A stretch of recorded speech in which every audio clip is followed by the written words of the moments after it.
Sepertinya cucu kita nanti seorang perempuan, ucap Tiara pada sang suami. Mereka saat ini bersantai di balkon kamar, tempat di mana Tiara pernah pertama kali mencium sang suami melalui jari yang dia tempelkan ke bibir suaminya.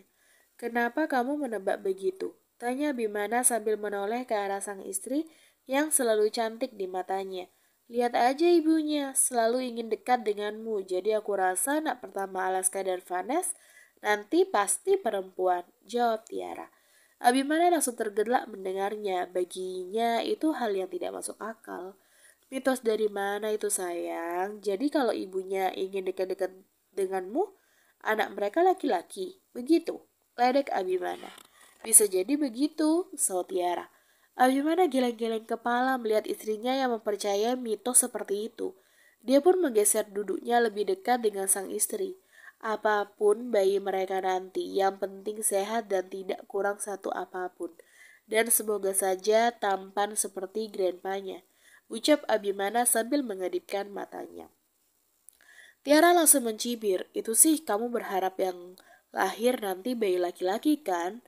Ya udah, kalau begitu semoga aja kembar laki-laki dan perempuan. Biar adil, jawab suaminya. Ya juga ya, pasti seru. Ah, tidak sabar menunggu kelahiran bayi mereka. Aku sangat menyukai anak-anak. Aku ingin menggendong bayi lagi, ucap Tiara dengan mata berbinar. Dia tidak dapat membayangkan setelah sekian lama akhirnya dia bisa menggendong bayi lagi nanti. Kenapa kita tidak buat aja? Aku masih sanggup kok, kata Abimana menggoda istrinya. Kita sudah tua sayang, sebentar lagi sudah mau punya cucu. Bisa-bisanya kamu malah mau buat bayi lagi. Tolak Tiara. Tua dari mana? Istriku saja masih sangat cantik dan awet muda begini. Cantikmu itu tidak pernah pudar dari dulu. Malah semakin hari semakin bertambah cantik di mataku. Puji Abimana sambil menyelipkan anak rambut istrinya ke belakang telinganya. Kamu juga sama dari dulu menggombal saja terus kerjaannya. Ujung-ujungnya minta upah, ledek Tiara sambil terkekeh menutup mulutnya. Oh, kau menyindirku. Abimana pun mulai menggelitik sang istri sampai Tiara tertawa terpingkal-pingkal. Bagaimana keduanya tidak selalu awet muda? Mereka setiap hari selalu seperti ini, bersenda gurau bersama dan berbagi tawa bersama, seolah tidak ada beban hidup yang menghampiri mereka. Jika saat ini Abimana asik berduaan dengan Tiara, sama halnya dengan Alaska yang siap siaga menemani Vanes yang tengah hamil muda. Tinggallah si bungsu sendirian yang merasa kesepian saat ini di rumah. Sore ini rumahnya terasa sepi karena kedua pasangan di sana sedang asik menghabiskan waktu di kamar. Grandma Fiona sendiri sibuk memberi arahan pada tukang kebunnya untuk menanam bibit yang bunga yang baru. Hanya Tanaya saja yang sepertinya tidak ada kegiatan apapun. Apalagi dia juga sedang libur semester saat ini. Tak ingin kesepian di rumah, dia pun pergi ke rumah sebelah. Kemana lagi kalau bukan ke rumah Langit? Namun sayangnya Langit belum pulang kerja saat itu. Langit masih di kantor, ada pekerjaan yang urgent harus diselesaikan hari ini juga. Mending kamu bantu Anti aja buat cake, kata Ana pada Tanaya yang baru saja sampai di rumahnya. Tidak ah, aku sedang tidak ingin memasak, tolak Tanaya. Kalau menemani Anti aja, kalau menemani Anti aja mau tidak? Nanti kamu cicipi cake buatan Anti. Ini resep baru loh dari bibinya Anti. Bujuk Ana. Tanaya menggelengkan kepalanya lagi. Tidak mau juga. Bosan makan cake terus. Jadi kamu maunya bagaimana? Aku maunya bermalas-malasan aja Anti. Bagaimana kalau Anti menemaniku shopping aja? Mami sepertinya masih sibuk dengan sama Dedi. Ajak Tanaya kemudian. Shopping sekarang. Anti tidak bisa kalau sekarang sayang. Besok siang aja bagaimana? Tawar Ana. Lalu sekarang aku ngapain dong? Tanaya sendiri bingung dengan apa yang harus dia lakukan. Apa ya? Anti juga tidak tahu kamu bagusnya ngapain sekarang. Jawab Ana sambil menggaruk kepalanya yang mulai gatal. Ya udah, aku tunggu Kak Langit pulang aja. Aku ke kamar Kak Langit ya Anti. Izinnya. Baiklah, naiklah ke atas. Kalau butuh apa-apa, Anti di dapur ya. Oke. Jawabnya singkat lalu segera berlari menaiki anak tangga untuk ke lantai atas. Tanaya bukan baru sekali ini masuk ke kamar langit. Mereka memang sudah sangat dekat dari kecil. Begitu masuk ke kamar, Tanaya langsung merebahkan diri di atas tempat tidur. Rasanya dia akan tidur sebentar aja sambil menunggu langit pulang dari kantornya. Baru setengah jam dia terlelap, dia merasakan ada tangan yang menepuk-nepuk pipinya dengan perlahan.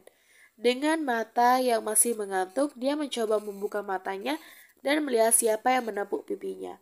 "Good morning, suamiku," ucap Tanaya dengan senyum lebar di bibirnya. "Good morning, suamiku? Kau mengigau apa bagaimana? Ini udah sore, bukan pagi. Ayo bangun. Kalau mau lanjut tidur, pindah dulu ke kamar tamu sana." Eh, Tanaya menggosok-gosok matanya lalu melihat ke sekelilingnya. Dia baru menyadari ternyata dia berada di dalam kamar langit. Dan pria yang dipanggil suami tadi adalah Langit. Pria yang memang dia harapkan akan menjadi suaminya kelak. "Kak Langit," guam Tanaya lalu duduk di tepi ranjang. "Kakak baru pulang kerja ya?" tanya Tanaya. Jawab Langit sambil membuka jasnya melampirkannya di atas sofa. Dia juga melepas dasinya dan membuka kemejanya hingga bertelanjang dada. Langit begitu seksi di mata Tanaya saat ini. Dia pun tidak tahan untuk tak menggoda pria itu. Karena itu dia berdiri dan mendekati Langit. "Kenapa?" tanya Langit heran saat melihat Tanaya menatapnya dengan inten. "Kak Langit, tampan sekali. Aku mau yang menjadi suamiku nanti pria tampan sepertimu," jawab Tanaya. "Jangan menggombaliku, bilang aja kau mau aku mengajakmu shopping kan? Ibu sudah cerita tadi, katanya kau tidak ada teman shopping," ucap Langit lalu menoel hidung Tanaya. "Bukan hanya teman shopping, tapi teman hidup juga. Mau tidak?" tanya Tanaya belak-belakan. Langit pun tergelak mendengarnya. "Hei, anak kecil, mana bisa aku jadi teman hidupmu? Kenapa bilang begitu? Sombong sekali," gerutu Tanaya sambil melipat kedua tangannya di dada. Langit tersenyum samar sambil mengambil handuk barunya dalam lemari pakaian. Dia berencana untuk mandi, namun sebelum masuk ke kamar mandi, dia lebih dulu berdiri tepat di hadapan Tanaya. "Karena kau tidak bisa membuat jantungku berdebar dan perasaanku tidak karuan saat berdekatan denganmu. Kau itu sudah seperti adik kandungku, jadi semuanya terasa biasa aja, tidak ada yang istimewa," jawab Langit secara terang-terangan. Wajah Tanaya langsung berubah masam. Dia tidak suka penolakan dari Langit. Prinsip hidupnya, dia harus mendapatkan apapun yang dia inginkan. "Kenapa diam aja? Mengerti tidak?" tanya Langit saat Tanaya tak memberikan tanggapan apapun. Tanaya menghela nafas panjang. Detik selanjutnya, dia meletakkan kedua tangannya di dada Langit. Lalu perlahan kedua tangan itu bergerak naik ke bahunya, lalu memeluk lehernya dengan jarak yang cukup dekat hingga tubuh mereka saling bersentuhan. Mendadak Langit jadi deg-degan dibuatnya. "Jadi, aku tidak membuat jantungmu berdebar-debar ya? Jangan takabur, Kak. Kakakku sayang." "Bukan tidak, tapi belum. Jadi, kakak jangan meremehkan pesonaku," ucap Tanaya tepat di depan wajah Langit. Dengan jarak sedekat ini, Langit baru menyadari gadis yang selama ini selalu bersamanya ternyata memiliki kecantikan yang alami yang luar biasa. "Kau tetap adikku, Tanaya William," ucap Langit berusaha mengingatkan gadis itu. "Tapi bukan adik kandungmu, Langit Pradipta. Bahkan nama keluarga kita aja berbeda," balas Tanaya dengan jarak yang semakin dekat. Langit sangat kesulitan bernafas dibuatnya. "Terserah apa katamu. Sekarang aku mau mandi dan kau tunggulah aku di bawah," perintah Langit. "Baiklah sayang, sebagai calon istrimu yang baik, aku akan menurutimu," saut Tanaya. Sebelum melerai pelukannya, dia sengaja mencium ujung hidung Langit sekilas. Pria itu pun cukup terkejut dibuatnya. Dan sialnya lagi, jantungnya malah ikut berdebar-debar. Langit mengerjapkan matanya beberapa kali saat dia sadar. Gadis cantik yang barusan mencium hidungnya tadi sudah menghilang di balik pintu. Langit pun memegang dadanya. Sialnya, masih ada getaran yang tersisa. "Apa-apaan ini? Mana mungkin aku jatuh cinta pada adikku sendiri?" Gumam Langit mengabaikan perasaannya. Dia menggelengkan kepalanya mengusir segala pikiran aneh dari sana. Tak ingin berlarut-larut memikirkan itu, dia pun segera masuk ke kamar mandi dan segera membersihkan tubuhnya. Sementara si gadis yang sudah berani mencium tanpa izin tadi dengan santainya turun ke dapur, aroma kek vanila yang masuk ke hidungnya membuatnya ingin mencicipi kek tersebut. Di dapur, dia tidak hanya bertemu dengan Anna, tapi juga Jody yang sedang mencicipi kek buatan istrinya. Uncle Joe udah pulang juga ya? Wah, kayak gini sepertinya enak. Aku mau juga nanti. Sapa Tanaya lalu ikut duduk di sebelah Jody di dapur. Tadi ada yang bilang bosen makan kek terus. Gurau Ana yang membuat Tanaya terkekeh. Sayangnya kek anti Ana selalu enak. Aku jadi ingin memakannya. Jawab Tanaya malu-malu. Baiklah, Anti ambilkan piring sebentar ya. Oke, Anti. Tanaya pun menunggu dengan sabar saat Ana memotongkan kek untuknya dan meletakkannya ke piring. Kek rasa vanila dengan whipped cream dan juga potongan stroberi di atasnya. Begitu membuat Tanaya tergiur. Langit kemana? Kenapa tidak turun juga? Tanya Jody pada Tanaya. Masih mandi, Uncle? Jawabnya singkat, dia masih fokus pada kek yang baru saja disajikan di depannya. Ini keknya, dicoba ya. Anti pakai vanila asli, rasanya lebih enak dan wangi. Ucap Ana. Thank you, Anti. Tanaya pun mencicipi kek itu dengan tidak sabar. Tak cukup sekali, dia langsung mencobanya beberapa sendok lagi. Anti, ini enak, tidak terlalu manis, aku suka sekali. Mau bungkus juga untukku bawa pulang boleh tidak? Pinta Tanaya dengan tidak tahu malunya. Tentu aja boleh, nanti Anti bungkuskan untuk Dedi dan Mamimu juga ya. Jawab Ana. Tanaya pun langsung mengangguk senang. Tapi setelah aku pulang dari shopping ya Anti, aku mau shopping dulu sama Kak Langit. Ucapnya tiba-tiba. Shopping kemana? Udah izin dedimu belum? Tanya Jody. Tadi waktu aku kesini, Dedi sama Mami masih di kamar. Tapi tidak izin juga tidak apa-apa. Kan nanti di belakang juga ada bodyguard yang ikut. Apalagi perginya sama Kak Langit. Pasti diizinkan lah. Jawab Tanaya dengan santai. Dia masih terus memakan kek di piringnya. Sebaiknya tetap minta izin sayang. Saran Jody sambil mengusap kepala Tanaya. Baiklah Uncle, nanti aku minta izin dulu sebelum pergi. Sautnya. Oh ya, ngomong-ngomong boleh tidak? Mulai sekarang aku panggil Uncle dengan sebutan ayah aja. Onti Ana aku panggil ibu. Tanya Tanaya tiba-tiba. Kenapa tiba-tiba ingin memanggil begitu? Jody malah balik bertanya karena penasaran. Aku ingin membiasakan diri nanti kalau aku resmi jadi menantu di keluarga ini, aku tidak canggung lagi memanggil uncle dan auntie dengan panggilan ayah dan ibu. Jawab Tanaya yang membuat keduanya tercengang. Jody dan Ana saling berpandangan. Mereka agak bingung harus memberikan tanggapan seperti apa. Kalau salah menanggapi, nanti gadis ini malah merajuk pada mereka. Memangnya kamu mau jadi menantunya Uncle? Tanya Jody berusaha menggali lebih dalam. Mau Uncle? Uncle setuju kan kalau aku sama Kak Langit? Lagi-lagi Jody sedikit bingung harus menjawab apa. Kamu menyukai Langit sebagai kakakmu aja atau bagaimana? Tanya Jody sekali lagi. Bukan sebagai kakak, jawab Tanaya sambil menggelengkan kepalanya. Lebih dari itu, sejak kecil kami selalu bersama, jadi aku ingin terus bersamanya sampai kapanpun. Karena itu dia harus menjadi suamiku, ucapnya dengan posesif. Tapi di antara kalian harus ada rasa saling mencintai juga. Pasangan yang menikah itu harus memiliki cinta di hati keduanya. Jawab Jody menasehati. Aku mencintainya, Uncle, dan aku yakin Kak Langit pasti juga. Tidak, aku tidak mencintaimu. Potong Langit yang baru saja masuk ke dapur. Dia pun berdiri di samping Tanaya lalu mengacak gemas rambutnya. Jangan kebanyakan bicara soal cinta, tamatkan dulu kuliahmu itu. Omel Langit. Memangnya kalau belum tamat kuliah belum boleh cinta-cintaan? Itu Vanessa aja belum tamat tapi sudah menikah, bahkan dia sedang hamil sekarang. Protes Tanaya sambil menekuk wajahnya. Dia beda cerita, bela Langit.